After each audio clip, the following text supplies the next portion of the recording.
Hallelujah. And as your doctor before you go on us, I am not doing the home of Bona Mimi, then you see that your mother would be more JD for Sunny. The cast I said, any yanka or so soon, and couples have made depending on any and said in Mimi. That be a baby shan as this will be able to trust the Amaya Bompire, Brannas and Ebby. In your corner bank, as the papa was the mobile. About a minimum casta, if I was a casta and family. I could maybe a iron thing, I could maybe a iron ball, and rather than the source of Saka could maybe a my any assembly for your foot and any assembly for a refuse be a cake. Way any episode about Jesus Christ unity. Amen. And I am a prayer from no air by the Sia baby after our rejire. It is so. Nyame na nije our rejire ana. Eye nyame fe. See a bit jay our rear. And now possess a yen jay our rear. Eye nyame fe. See you go our rear. A hoofy. A cast will be go our rear hoofy and only said. Because we go our real fear, and they say, only Kuno Aquajina, sorry, them. No, my sorry, no, my for better for worse. Now, we will on our worry. Nanya me, I am a dome, no more better, and I say, Ukuno or Yuri. Now, I watch like a cra abba, and now say, a some cra abba, and now say, be abba. Not a minute was in the Jaya Riana Mako. And now to say, who could serve a cafana more day a coffin. Na wo kai wo brother there be na wo stand so ene na ededa wo gu aware empa ho fi odofo ende ye kasa afa aware empa ho aware empa etitiru embema mugu ni fi a emba nso egu ni fi woni wo kun aware bakogina asore dem mu ye hira so e de amamo say for better for worse solo edi eben ni nyina mo se yaje atum nanso nyame ye wadom a mo ware na mo betena ye no be ma ni dwuma ekofom na ni sikasem eye basa no na wa start e fa wo kunachi odofo ne wo beye biara no bebu hu aten be ma ni ho e na wo ye nanso atembo bi e wo honom e de ma abraboni ma ye den nti wo kunu so ne ti e bo makoso be na bibi aba oja wo hotu kwan no e de na wo ya ware mpa kofiba kwadwoba kwabnaba ugwa ware mpa ho fi abraboni ma ye den oba ntem de biti dom makoso be na bibi aba ne de akoya no a oba ne de ti dom mu apɛ wonya freedom wo de aware mpa no ada ne adwaman bia nia wo beye biara no odofo ma wata se obebu ehu aten nia wo beye biara no eda wanimu ade biara ne ho no ma hinta asafo awurade no wona wo gu aware mpa ho fi no awurade bebu mu aten awurade bebu aten sister wo tie me se wo kunu asi waso abai o se wo ye nia opese ono aya gya no na wonye enka se mi ku twempena enti mi so betwempena ne bi de atua ne ka enka se mi ku ye amba asem enti mi so be ye mmema asem ne bi de atua ne ka enye se bi da esa se ni obi biara be ye no e be pu na tenti tia ne dwuma esitie enka se meyire wa akwantuom e na wo ye mmema asem enu ti mi so mi ye bi de atua ne ka hunu se wo nye ntua wo yire ka hunu se wo nye ntua wo kunu ka na mo wo ye atua asafo awurade ka orafa wo tie me ye mu bebre na ya ware nenso ye twempra de gu aware pa ho fi ye mu bebre na ye wo relationship mu ye ne be ma na tena fitim bofrase anase ye ne na tena efri enfie bi edrum brede senka ye ko awo ye si aware kwan so se ye ware no na ye hu be bi wo sika ese ne ye ne na tena ache no ne ye de kwan bi so ne ye gya no ne nyina enye adofo nem Kristo ba obebu bi no bi enu atesi enyuma esitie sai na wudi wa ware mpa eni sai na wudi wa ware mpa ni wukunu atọ wa boodene esese wukunu kwa ne beri meze se wo hu wadeja nanso nde kwadwoba kwabnaba kwameba jawoba odofo anu ye be na wo beyi no at the end time no ne ye bia be wie ye wakra wo yire se wo kwa akwantu makobobra wakra wo yire ne wo mba se me kwa kope bibia bana me de abehwe mo wo betena akwantu abrabo be na wo bo emba na wo se mo se fools and then we share we are reach abehwe because f odofo ugu wa ware mpa ho fin na awurade be bisawo yen se me behwe bibi e wo Hebrews chapter 13 verse 4 no o say wundi awarieni Bible ka se yendi awarieni na opa ache se den Bible say yendi awarieni che se yendi yekuru ni yendi yerini yema nkofo hwe awari ka se awari de akondo mina ka se bi Yesu je wawari ntima ware ni sentia wukunu na wone nete no na adwuma se ye no wo ye adwuma de support no e de boa no wo yire na wone nete no na ho ode kwa afom no wukosoa e de hwe no se wo yire ne bo akokora abrewa wo yire ne yare ye ohaw bi ba ne so teye anase na ho ofa ne so teye no still na wodo aso edo no ene che se wudi wawari ni enye se oba ne yare ba ya ne so teye nti na wa ticket e de ama no enye se be ma na adwuma se ye nti no wa po no na kofa be ma foforo ye se wudi awari ni ma foforo hwe wawari no mo so mo kondo awari na me ado mama ware emba abem miwra enso se na emba abem ni nti no be ma ni din ayera efe ni kodwe papa kofi papa ama papa yawo papa ye yesa ye ndi awari ni Bible say wondi awari ni se na ye di awari ni efa ye di be ma ni nante ye de dwuma se ye no awari ni esi wo kwa tama wo bi ni de daddy no be di den miwra no be di den miwra ne de na menyansi ho miwra be didi ye krokro no na aware ne kwa afam ne de akosha na meduane wo ko ni skabe na ade to me honom wo be se me didi na ye aduane ma na wudi me kwate sa abosi amfa nya aduane ana na nsema ende kwan se efiye no mu ba no ye tu de ma ye kunu nim wo hu abayo wa no sintia na ote na wo do no ende wo ko problem bi mu no wo hu ne sa biem ende bi sa se mewura me pa cho me wi aduane be didi o me ndi aduane bia ye yesa yendi awari eni adofo no mama yendi awari eni Bible say wondi awari eni yendi awari eni sinte edi sha ase no sika na ewo ho no mo no ende ko ye ne afanye saa obi ni ku abre omodi hia mende nyame adom nyame ato mo se mo nya bibi kakra enti be ma ne say hey wo ye by love e wo mabra bom enti firi mabra bom ko no wa to akone na akofo ba foforo me nua ba asi abotre wate na hwe nyame nkuto ena beri me bi ni wa bro sika ne ba ya ne de o se wo ye by love wa pam ena ba bi ni wa bre ena adwuma ne se ye no o se wo nimu ye fa ne nyina mewrade ena so se ndi aware empany oto aso a o se ade nyina mu o se wondi aware ni wo ade nyinare mu yendi aware ni ewa yare mu enije mu osirie mu osumu arehuo mu ade biara na se yedi aware ni ewo mu orafa wutie me Bible say yendi aware ni woni be ma na tena womba and then se mo tutu mana moye na mo hwe nkwala na nkwala mo de kwala si baby papa no na mente me ho ase aba na de awaruja yaba na ya se nkwala ne daachi na ya se nkwala na brabo mmofra na Kristo di omadum ye ne eye achede de mayen se ya nhwe mmofra ne yi a Kristo be bisa yen eni ti be di aware ni dia ohiemo sikamo arehuomo enije mo yentra ya ware ho saa because be man ka so akoye wo ho ade no na wunim de da na wogi tu mu ene wakoye wo ho ade ma adwuma na sei nti no wo se wo mpe no ene wakoye wo ho ade e ma niam ankoyie eno nti no okwa adwuma na de ba ma foforo abafie obi kura tumi ene ne yire ete na so na ne mpenate o se ra me wafa asini o enso na mpa na one ne kunu ene ne yire da so no sa mpa na one oba foforo so eda wo so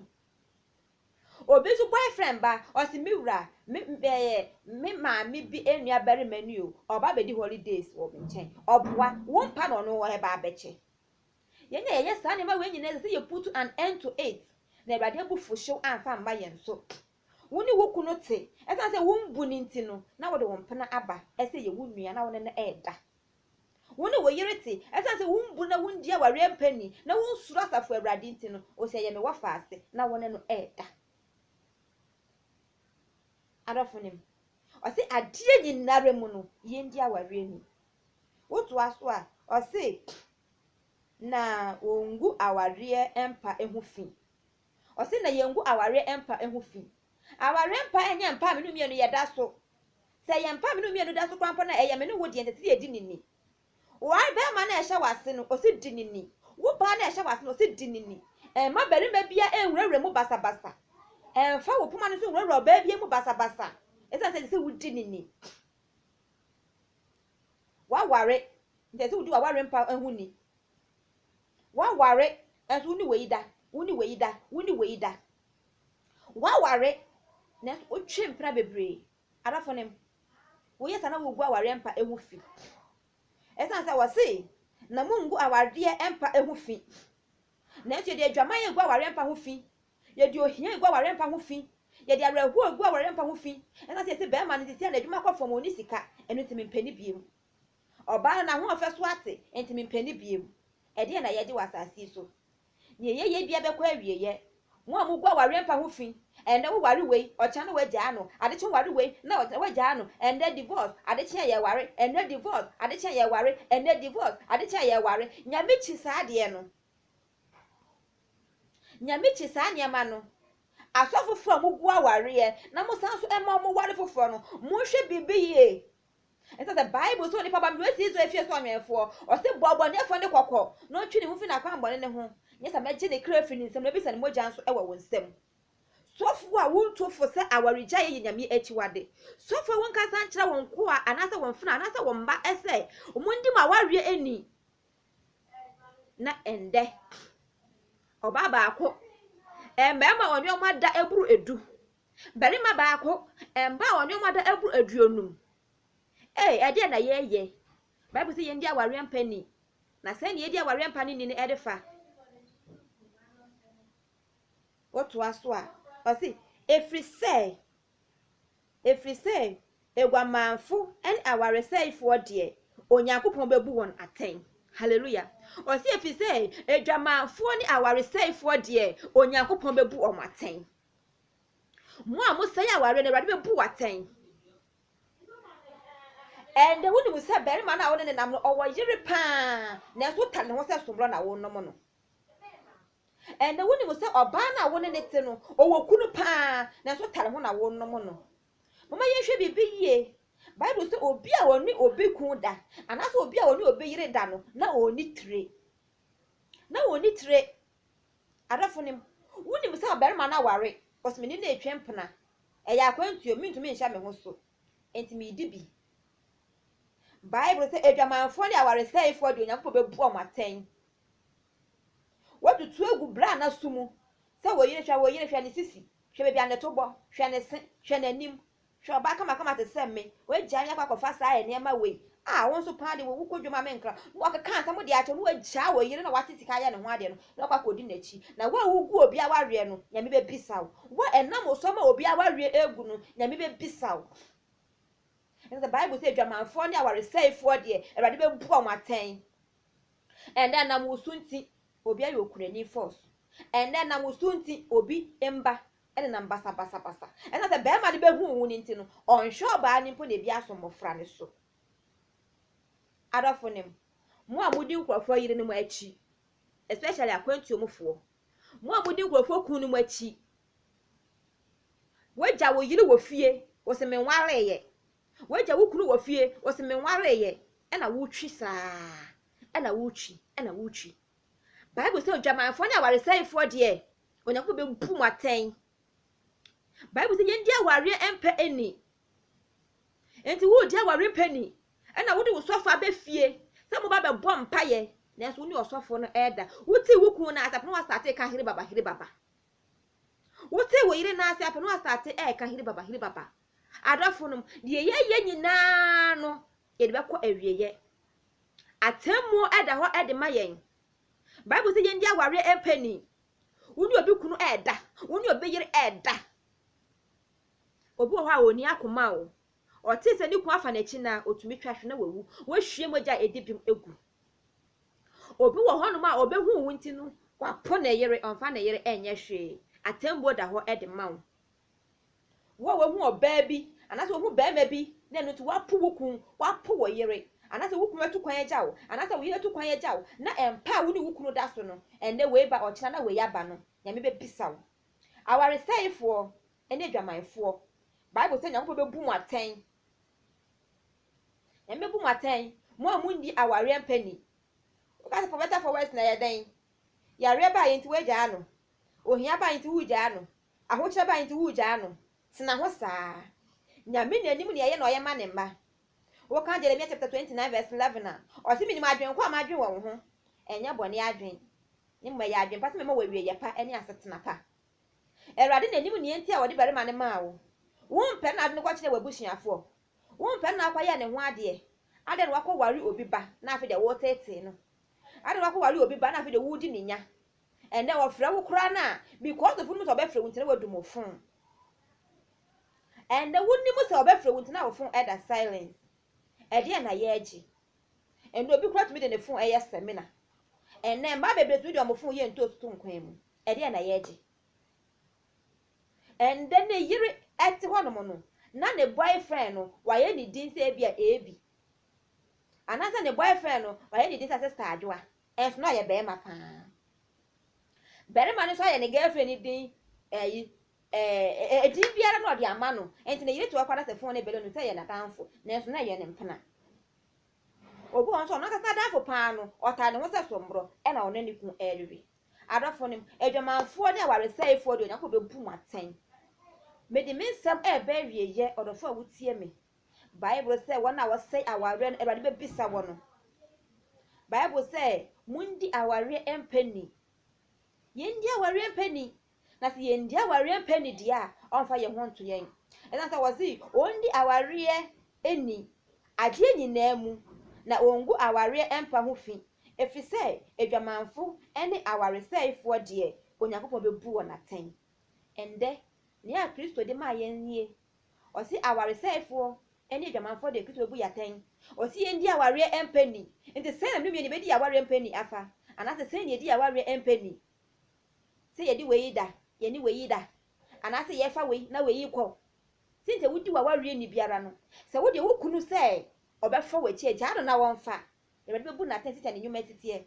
Se wo yire se obefa wachi eja na wonfa. Enka se me yire fa machi ntimi me fa na ti bi etu aka. Enka se me kun fa machi me fa na ti bi edi etu aka. Na de obi biara ye no, e be bu na ten sita ne nyuma esitie. Ja wo kun no mbo na dwaman nko. Ja wo no mbo na dwaman nko. Wo de tena na ye kun ma Awurade. Ne Awurade be bu biara ten sita ne nyuma esitie. Na se Bible na ka se da ni podu a okunu ni oyire da ho be fa ba ko ne eja ba ko. Se wona wudi no kura wa aware mu. Ena se be ma ne bu wo se wagimi. Wona wudi no kwa wa aware mu. Ena oba ne se wo de wagimi a, jimi ma Awurade. No ne ohun nyansa ma wiase. Ma oba na na se be ma no ohun nyansa ma wiase. Ne jimi ma Awurade. Ne jimi ma Awurade. Abra Adam na yiri Hawa ye bone. Anase mkodi aduaba no. Hawa anka se anase Adam anka se we na ayu. Omo tena ase. Ewo omo ye mo mba nyinara. Na nne mi no mi enu de esa se pesi ye jai oba ni ntino. Ne ye de adwaman. Obefa mba sa ama oba na akoma ate aka se mi ntumi nwale ntime ekọ. Obefa mba sa ama be ma na aka se mi ntumi no ntime ekọ. Ofra wa na waka ate no. Ofra na odumofon. Obeye nyema ensen fata de akire no chese wo pam na firi wo nchen. Yo, nya obeye biara no, atemboda no, obeyi wo ho ano. Enti mesre me nua no dofa mutie me ende day say, se wo kunu se obefa mba na agya no na wonfa. Na wo de tena se ye konkon ma Awurade. Se wo yire se obebo adwama na agya no na wonbo. Na wo de tena se ye konkon ma Awurade. Mo obi biara nya ne ese e wonane so. Bible se wona obu omu so mo ye nyansafo no, omo ne kwasiafo no. Enti ma ne hu nyansa e ma wiase. Na wo de agi mi fa ma Awurade. Na eno na obeso Awurade enim. Christ asumdwe enka obi biara. Mesre Awurade so ohu obi biara mobo. No bi biara wo to na mo bi ensen fata Kristo no Awurade nka na koma na ne embra ne ho so. Yesre Awurade se obi biara ne kun etete no anase na yire tete no. No waye na ade so be fa eduro bi mpo anom. Anase se mi kun otwempa da metuma twempa de Awurade ma no entwensan. Na onya gidie wa Awurade mu. Onfa nyame asem nto anamo. Onfa mbo na brabo. Na se Kristo pia ono so wanye bi aka. Amen and amen.